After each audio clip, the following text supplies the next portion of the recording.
They came from my mountain with clipboards and fake laws, thinking I'd roll over like some scared tenant.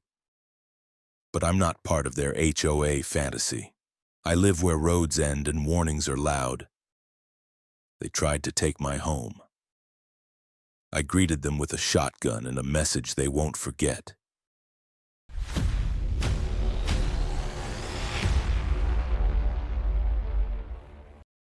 Some men crave company. I crave silence. Up here in the mountains of western North Carolina, silence isn't just golden, it's sovereign. The kind that wraps around your bones like a warm coat on a cold morning. No street noise, no damn lawnmowers at 6 a.m., no neighbors with unsolicited opinions about your mailbox paint. Just wind, pine, and the occasional bear that knows better than to cross the dogs. My name's Bill Hardison, 54 years old. Former Army Ranger, retired early, zero interest in HOA potlucks or community outreach. 11 years ago, I bought this 14-acre stretch of ridge, built a cabin with my own hands, and never looked back. The land is mine outright, deeded, surveyed, recorded, and paid for in full. There's no mortgage, no contracts, no covenants. No one tells me what color to paint my shutters because I don't have damn shutters, just logs, steel, and stone. Most days I keep to myself. I hunt, I fish, I repair, I sit on the porch with my 2 hounds, Travis and Ruth, and drink black coffee that could burn through engine grease. I've got a respectable gun collection, every piece registered and legal. Not for show, not for politics, just tools, same as my axe or shovel. I don't flaunt 'em, but I don't apologize either. So you can imagine my reaction when one crisp October morning I found a white envelope stuffed in the crack of my front gate. No postage, just bold letters. Notice of violation, Maple Ridge HOA. My first thought, some idiot kid's pulling a prank. I live at the very top of a winding gravel road that turns into forest 200 yards past my property. There's no reason anyone should be up here unless they're lost, delivering something, or aiming to get bit by Ruth. But I read the letter anyway, mostly out of morbid curiosity. It claimed I was in violation of several community codes. Unapproved fencing materials, visible firewood storage, and unauthorized perimeter lighting. It demanded I remove all violations within 30 days or face fines up to $4,000. I damn near choked on my coffee. First off, there is no community. The nearest neighbor is 3/4 of a mile downhill, tucked behind a row of prefab chalets that started popping up 2 years ago. I remember when that development broke ground. Sleek brochures boasting luxury rustic living and mountain view townhomes. That was fine by me. People want to overpay for cedar siding and 2-car garages with fake wagon wheels? Let 'em. Just don't bring your nonsense up my mountain. So I ignored the letter. A week later, I came back from a morning hunt and saw fresh tire tracks in the dirt. City tires, SUV, not mine. Another envelope, this time inside a manila folder taped to the side of my mailbox. More legal mumbo-jumbo. Final notice, they called it.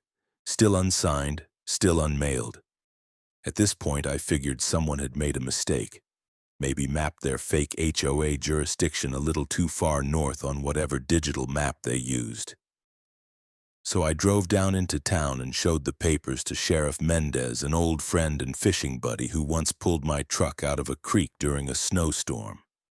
He read it, snorted, and said, "Sounds like someone thinks you live in their fantasy land.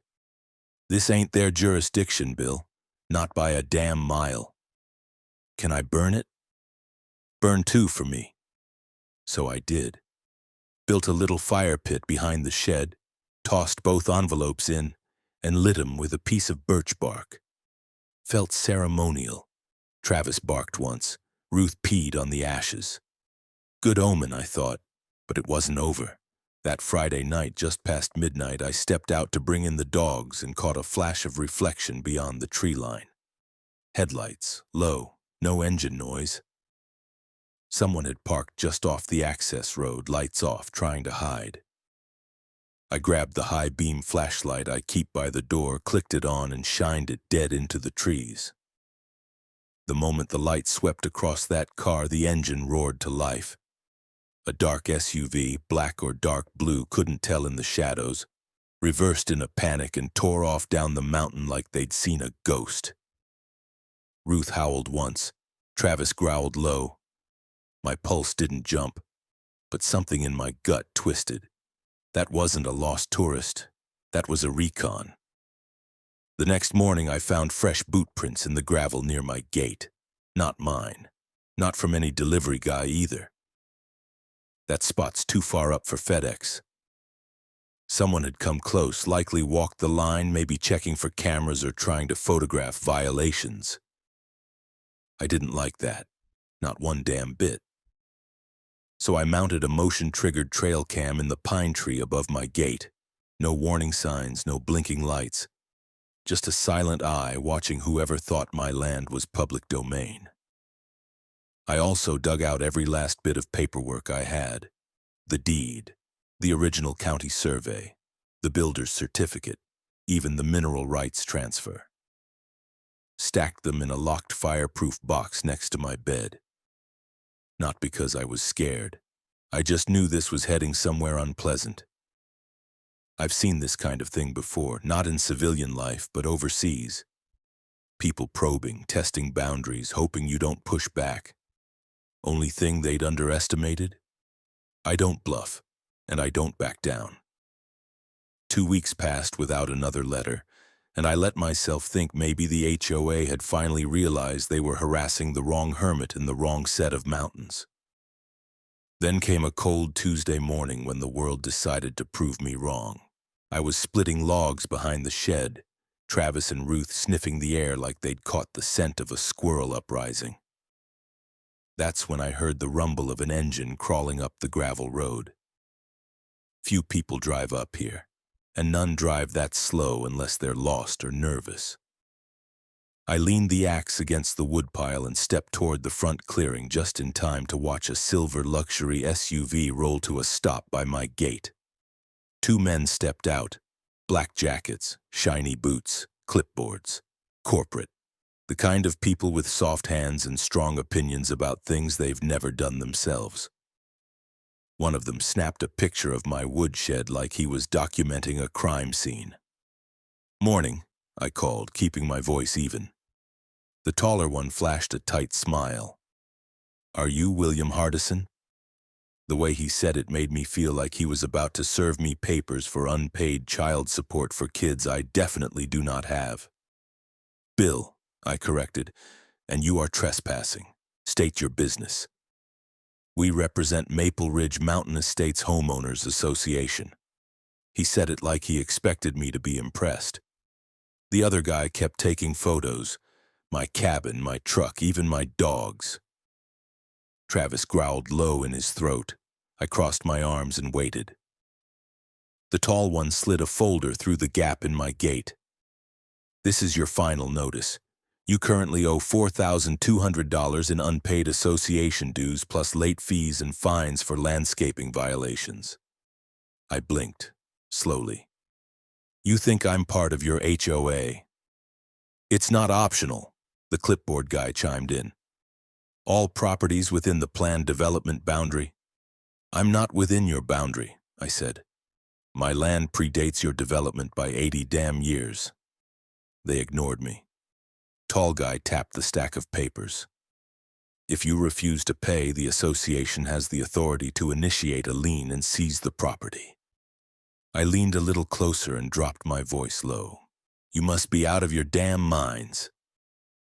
They shared a look, one of those smug corporate, "we'll let the legal department crush you" expressions, and walked back to their SUV without another word. The tires spat gravel as they rolled away, leaving dust and entitlement swirling in the wind. That evening I drove into town, hoping maybe the county office could explain the insanity. The clerk at the zoning desk, a pale kid with a permanent sniffle, pulled up some documents and frowned. Well, looks like Maple Ridge filed a new expansion map last month. It, technically includes your parcel. They can't just draw a bigger circle around me and pretend I belong to their cult, I said. He shrugged helplessly. Developers try it all the time. Usually get slapped down in court. On my way out, I stopped by Sheriff Mendez's desk. He rubbed his forehead like I'd just told him his truck failed emissions. Bill, don't do anything stupid. Define stupid. Anything that involves firearms or throwing men off cliffs. No promises. Back home, I decided to stay calm. I dealt with worse. Warlords, cartel smugglers, bureaucrats with guns and egos twice the size of these two clowns combined. Still, this was my land, my refuge. I didn't like people chipping away at the edges. The next evening, around midnight again, I spotted lights down by the tree line. This time I didn't blast them with a flashlight. I crouched behind a fallen log and watched. A different SUV. Same black jackets. They parked without headlights, sat for a few minutes, then one of them got out and walked toward my fence like he owned the place. He took pictures. Lots of them. My dog stiffened, staring into the dark. I stood, letting my boots crunch on gravel. His head snapped toward me and he bolted back to the SUV. They tore off down the mountain like scared deer. I walked back inside, shut the door, and whispered to myself, if they want to fight, they picked the wrong mountain. The dogs wagged their tails like they'd understood every word. It didn't stop. A few nights later, I caught them again. Same SUV, maybe a different crew, parked halfway down the access road with the engine off. They weren't even subtle anymore. Every time I stepped outside, I could feel the air shift. The dogs would growl low, ears forward. Ruth, the quieter of the two, started sleeping by the front door. I didn't call the sheriff, not yet. I wasn't in the mood for lectures. Instead, I installed a set of trail cameras, motion-activated night vision mounted up high so no one could reach them without a ladder and a death wish. I also wired 2 decoy cameras with blinking red lights to the old gate post just for show. Let them think they were watching me while I was watching them. A day later, I checked the first card and nearly spat out my coffee. Clear as daylight, 3 men in black HOA jackets stepping over my gate, one pointing at my shed, another snapping pictures of my truck. One of them even crouched near the garden and picked up something. A piece of my irrigation system, maybe. Then they walked back to their car and drove off like nothing had happened. I printed the photos, slid them into a folder labeled Uninvited Guests, and put it next to my documents in the fireproof box. I also emailed copies to myself and a backup drive just in case. If they thought I was just another hillbilly with a gun and a short fuse, they were gonna find out I also knew a thing or two about digital forensics. And just when I thought they couldn't stoop lower, I got a call from the county tax assessor's office. Mr. Hardison, this is Angela Ramirez, Property Records Division. We've received an anonymous complaint alleging your residence is being used as a commercial hunting operation and that your firearm storage is in violation of local safety ordinances. I nearly choked. Excuse me? We're required to investigate any formal claim. I'm afraid we'll be sending an inspector out within the next 2 weeks. Let me guess, the complaint didn't include a name. No, sir. It was filed through a third-party submission form. Right. I hung up, grinding my molars so hard I thought I'd break a tooth. This wasn't just harassment anymore, this was coordinated strategic pressure. They were trying to bury me in bureaucracy, death by paperwork and anonymous complaints. That night I drove into town and sat in the back booth of a diner off Route 64. That's where I met Rose Martin, former assistant district attorney now working as a private attorney for cases just like mine. She was 50-something, sharp-eyed, and carried a leather satchel full of legal printouts like it was a sidearm. She listened patiently while I laid everything out. The letters, the uninvited visits, the fake tax complaint. When I finished, she said, "You're not the first." She pulled out a folder and slid over a few documents. Other cases, other landowners. Most settled quietly. One was still tied up in court. Same HOA, same tactics. They're trying to push property owners off the map, claim the land is within their development, and either seize it or force them into compliance. I nodded. So it's a shakedown. Legally camouflaged, but yes. We agreed to begin paperwork for a restraining order. HOA members were officially trespassing. She also drafted a formal response to the county regarding the complaint, attaching aerial surveys, property lines, and a personal affidavit that I didn't run a damn safari business from my garden shed. But just as we were putting the finishing touches on our plan, Rose hesitated. "I need to warn you," she said. "They're going to change tactics soon." She was right. 2 days later, I got an alert on my phone. One of the motion cams caught a familiar SUV pulling up, but this time the license plates were gone. They didn't even park, just idled outside the gate for almost 10 minutes. Then they drove off, slow, like they were waiting for me to do something rash. I didn't. But I did notice something else that night. A new Facebook group popped up in the local feed. Keep Maple Ridge Safe. At first glance, it looked like a community safety group, concerned moms, neighborhood watch types. But buried in the posts was something uglier. Photos of my cabin, a blurry shot of me walking with my shotgun slung over one shoulder. Comments like, "This man is dangerous. He's clearly unstable. Children are afraid to hike past his property." It didn't take much digging to find out the group was run by none other than Karen Hogarth, president of the HOA. She wasn't just coming after my land now. She was coming after my name. The skies were still dark when I heard the first engine. It was early, just past 6 a.m. Frost still clinging to the window panes, dogs curled up like bearskins by the fireplace. I'd been up since 4, sipping bitter coffee and watching a squirrel methodically dismantle my bird feeder for the 3rd damn time this week. I remember thinking, today better not be the day something stupid happens. But it was. By 6:15, I counted 4 vehicles crawling up the gravel road toward my gate. Not the usual SUVs either, these were big. A dark pickup with county plates, a blacked-out Escalade, and 2 gray crossovers, all clean and polished like they just rolled out of a real estate brochure. I stood on my porch in full thermals and boots, dogs bristling at my side as they pulled into a staggered formation like they were raiding a meth lab. One woman stepped out first, crisp pantsuit, clipboard, cheap heels not made for mountain terrain. Her hair was pulled tight enough to shine. She didn't introduce herself, but I knew who she was. Karen Hogarth, queen of the HOA. Behind her stood 2 men I recognized from before, one with a camera, the other cradling a tablet like it was a Bible. Then came the guards. Yes, guards. 2 beefy guys in black tactical vests with security printed across the chest like that meant anything up here. One of them adjusted his sunglasses even though the sun hadn't even broken the ridge yet. I hated him instantly.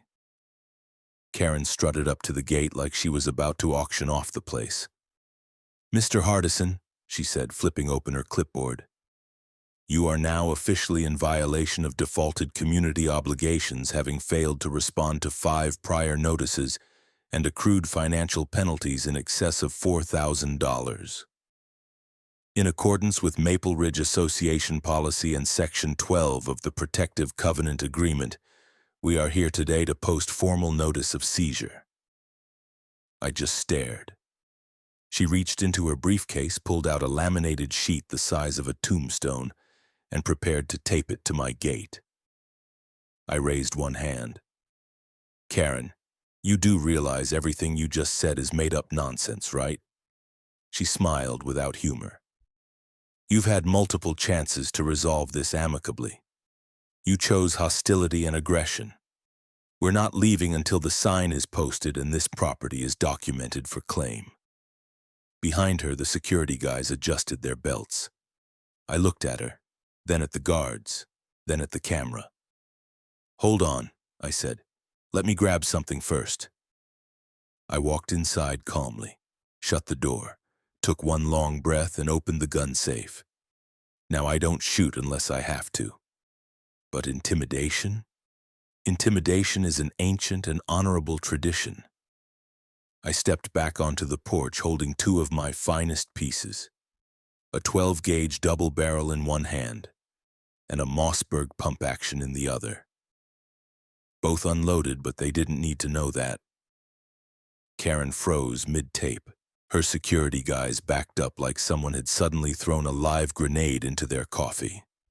I didn't aim at anyone, didn't raise them, just walked forward slowly, letting the weight of steel and intent settle like fog.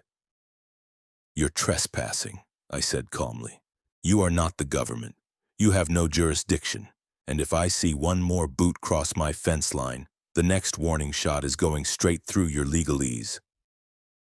Then I pumped the Mossberg with one clean, loud chack, chack, and fired both barrels from the 12-gauge into the air. The sound rolled through the valley like thunder punched in the mouth. Karen screamed. One of the guards hit the dirt face first. The cameraman ran for the Escalade so fast he dropped his phone mid-sprint. The other guy yelled, "He's crazy! He's got 2 guns!" and damn near climbed over the hood to escape. One of the crossovers reversed so fast it skidded into a ditch. Another clipped my mailbox as it peeled out. Karen retreated like a retreating queen backing toward her vehicle, hands up, yelling, "This is being recorded! This is assault! You'll go to jail for this!" I leaned on the fence with both barrels resting on the top post. "Then make sure you spell my name right when you report it." They were gone in under 30 seconds. The silence afterward was almost poetic.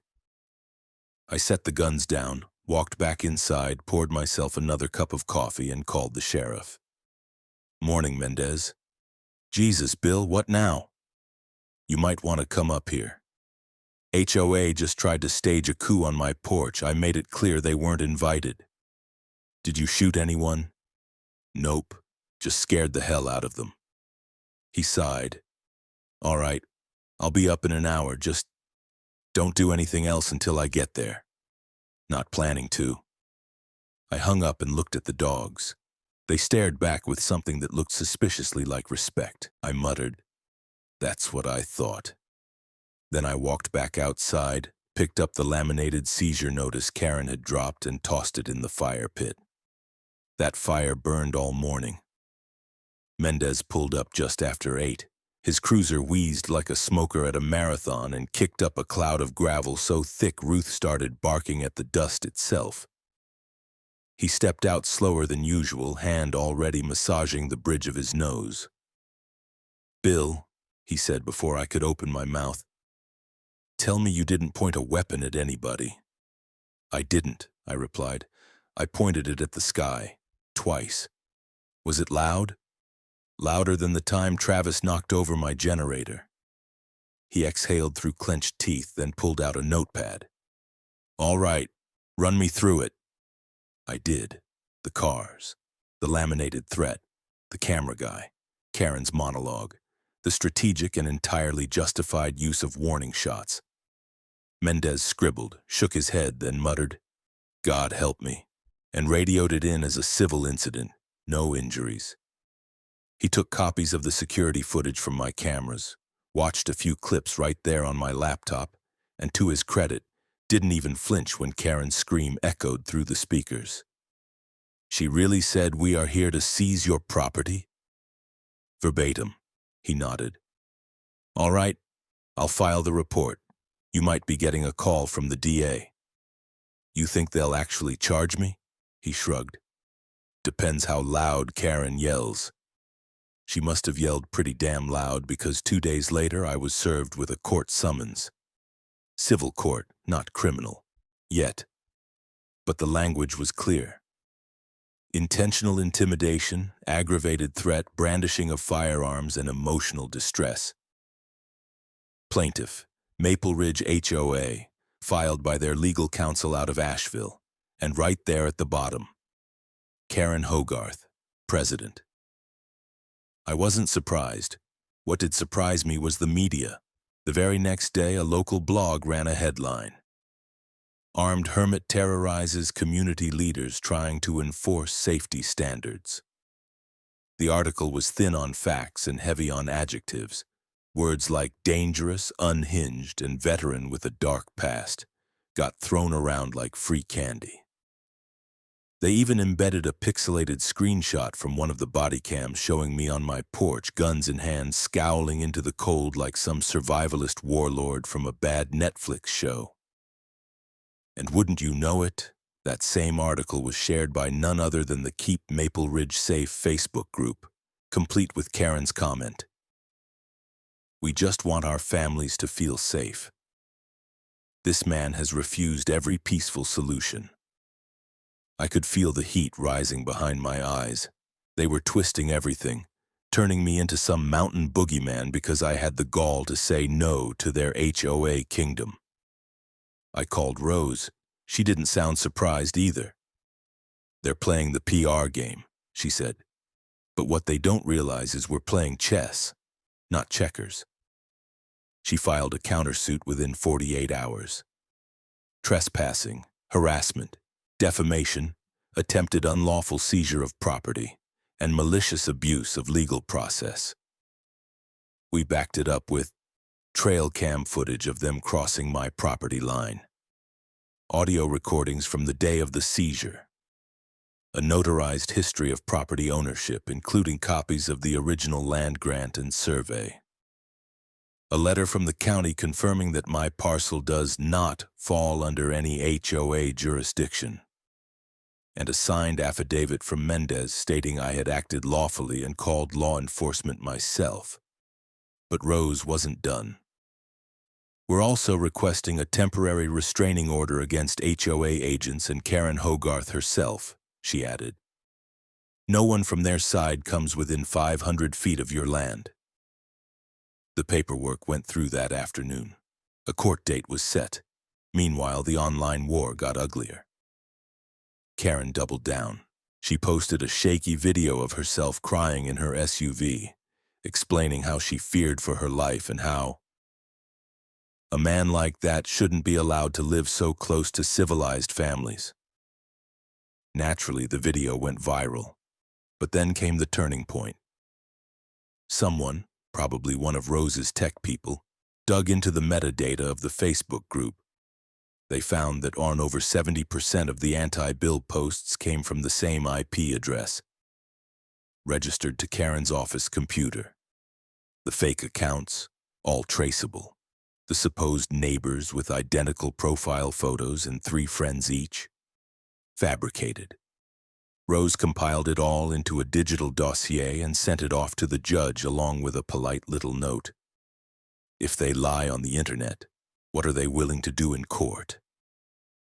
By the time the first hearing rolled around, public opinion had started to shift. A follow-up piece ran in the same blog that smeared me. This time the headline read, HOA overreach. New evidence suggests anti-gun campaign may have fabricated online threats. Suddenly I wasn't the villain anymore. I was a symbol, the quiet guy minding his own business who stood up to the clipboard mafia. Back on the mountain, nothing really changed. The trees still creaked in the wind. The dogs still chased shadows. But every time I saw an unfamiliar SUV crawl past the base of the access road, I smiled just a little. Because now we were fighting on my terms. The courtroom was colder than I expected, not just the air. The whole place felt sterile, stripped of warmth. Cheap paneling, uncomfortable benches, and a judge who looked like he'd rather be fly fishing than mediating a suburban land war. Still, I wore my best flannel, shaved, and left my hunting boots outside the courtroom. Rose told me to look non-threatening. I reminded her that was probably already a lost cause. Karen, on the other hand, arrived dressed like a senator's ex-wife. Gray suit, pearls, crocodile-patterned bag. She had 2 lawyers in tow and a stack of folders so thick you'd think they were prosecuting war crimes, not a man who refused to mow his lawn in stripes. When the session opened, the HOA's lead attorney launched into a speech about community values, collective safety, and, quote, my favorite, the threat posed by individuals who reject common standards. I watched Karen nod solemnly, like she was bearing the weight of the civilized world on her shoulders. Then came the show and tell. They presented photos of my property, the firewood stack, the dogs, the fence I built out of reclaimed steel. They tried to paint it as some sort of outlaw compound. The video of me firing into the air was played, heavily edited, of course, starting just as I stepped out with both guns and ending before Karen tried to post her fake seizure notice. "You see, Your Honor," the lawyer said, "this individual has displayed a consistent pattern of hostility, non-compliance, and violent intimidation. He has refused all reasonable attempts at dialogue. Our clients, and the families of Maple Ridge, live in fear." Judge Bowman was the kind of man who didn't blink unless something truly disturbed him. And yet, when Rose stood up, clicked her laptop, and began her reply, I swear I saw the corner of his mouth twitch. "Your Honor," she said, "what this court is witnessing is not a case of a dangerous landowner threatening a community. What we are witnessing is a rogue HOA attempting to expand its jurisdiction illegally, fabricate a narrative through social media manipulation, and seize property from a private citizen through coordinated harassment." She presented the survey maps, the deed, and zoning records proving, in black and white, that my land was not part of the Maple Ridge development. Then came the screenshots from the HOA's Community Safety Facebook group, followed by technical breakdowns linking dozens of fake accounts to Karen's IP address. One by one, the narrative threads they had spun unraveled. At one point, the judge interrupted. "Are you saying the plaintiff created a social media campaign to frame the defendant as a public threat?"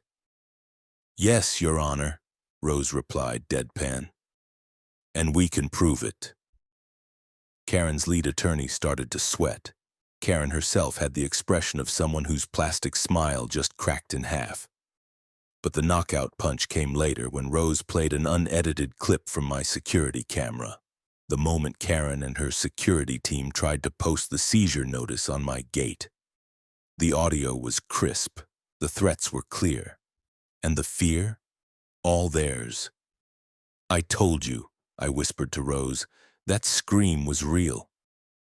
The courtroom sat in silence after the playback. Judge Bowman removed his glasses, rubbed his eyes, and finally looked at Karen. "Ma'am, I don't know what kind of HOA you think you're running, but this court is not a tool for intimidation." By the end of the day, it was official.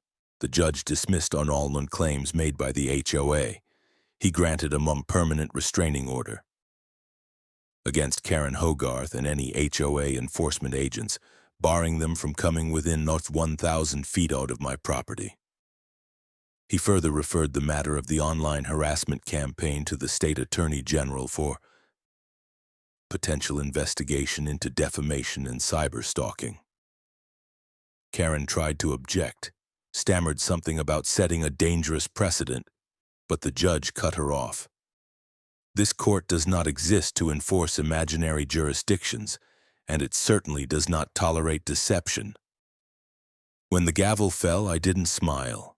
I just stood, nodded politely, and left the room before someone could ruin the moment by asking me for comment. Out in the parking lot, Rose lit a cigarette and offered me one. I declined, but we stood there a while in silence, the kind of silence I respected. Earned, not awkward. She finally said, "You know, you're something of a folk hero now." "I didn't want to be," I said. "I just wanted to be left alone. And now, you will be." She was right. I woke up the morning after the ruling and realized something strange. The mountain was quiet again. Not the fake kind of quiet, the kind that comes before a storm. No. This was the deep, heavy quiet I hadn't felt in months. The trees moved in rhythm with the wind instead of tension. The dogs didn't pace the porch. The gravel road stayed empty. Not a single SUV in sight. It was like the ridge finally exhaled with me. The fire pit was still warm from the night before. I'd burned the last of the HOA notices, including the laminated seizure warning that Karen had dropped during her dramatic retreat. I stirred the ash with a stick, made myself a fresh pot of coffee, and sat on the porch with Travis on one side, Ruth on the other, and just listened to the wind slide through the pines. Later that afternoon, I got a certified letter. Not from Karen. She was legally forbidden from contacting me now. But from the Montreal, North Carolina State Attorney General's office. A formal investigation had been opened into fraudulent HOA activity and online harassment, and I was asked to provide all evidence I had. I sent them everything: copies of footage, maps, metadata. Even the HOA's original expansion filing with their convenient little fake boundary line that included my land like it was a gift basket. A few days after that, I started getting mail. Not threats, but thank you letters. From people I'd never met. Some lived in town, some in the next state over. One envelope had no return address, just a note. Thank you for standing up to those bastards. Wish I'd done the same. Apparently, my story had taken on a life of its own. Some kid, a college student from Boone, emailed me asking for permission to turn my experience into a short film for his final project. I ignored it at first, but the email was funny enough that I said yes, as long as I didn't have to act or wear makeup. A week later, I found a drone buzzing over the property. I was just about to grab my .22 caliber when a voice called from the driveway. "Don't shoot! Documentary!"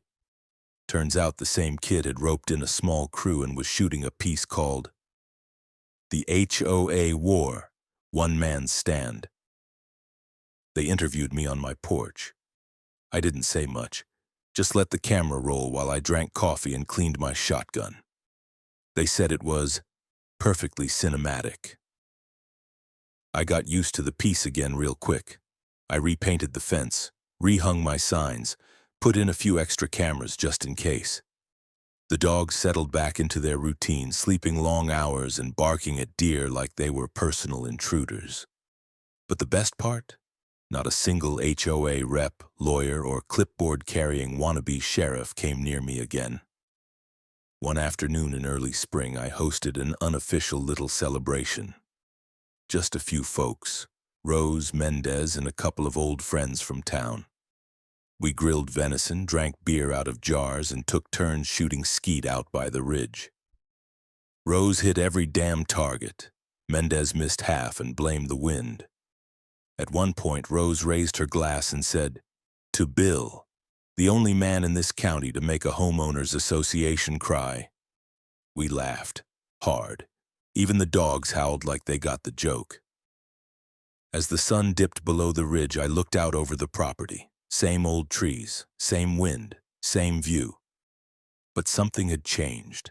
Not the land, not me, just the boundary lines, now reinforced not by wood or wire, but by law, truth, and a little bit of righteous fury. I went inside that night, fed the dogs, and scribbled a new sign to hang on the gate. It read, "No soliciting, no trespassing, no HOA." And just beneath it, in smaller print, "Yes, I still have the shotgun.